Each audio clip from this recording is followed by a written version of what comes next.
Автомобили и луѓе се обидуваат да коегзистираат на најфреквентните патишта во светот, особено возење велосипед, пешачење и преминување улица во Камбоџа, Индија, Танзанија.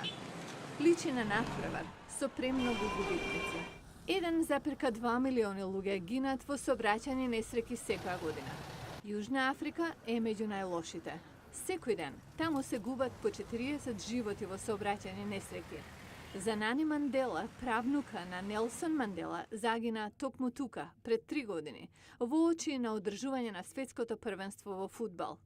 Во нејзина чест е настанот за промовирање на безбедноста на патиштата. Долга, кратка прошетка. Но не само таму. Пешаци излегуваат под тоа мото и во Виетнам и на други места во светот. Вујкото на Занани, Квеку Мандела, се приклучи на пешаците за каузата во Вашингтон.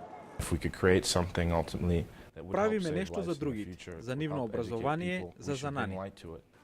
Линијата што покажува загинати на патишта во САД не е права. Благо пораст на годинава во споредба со лани, откако драстично беше намалена во годината пред тоа. Нема тренд, но се чини дека нема ни крај. Иако се гледа глобално, факт е дека премногу животи се губат на овој начин. Ова е месецот кога луѓето се поттикнуваат да размислуваат за поголема безбедност во сообраќајот, без оглед како учествувате во него, без оглед на возраста. Одговорноста е кај сите.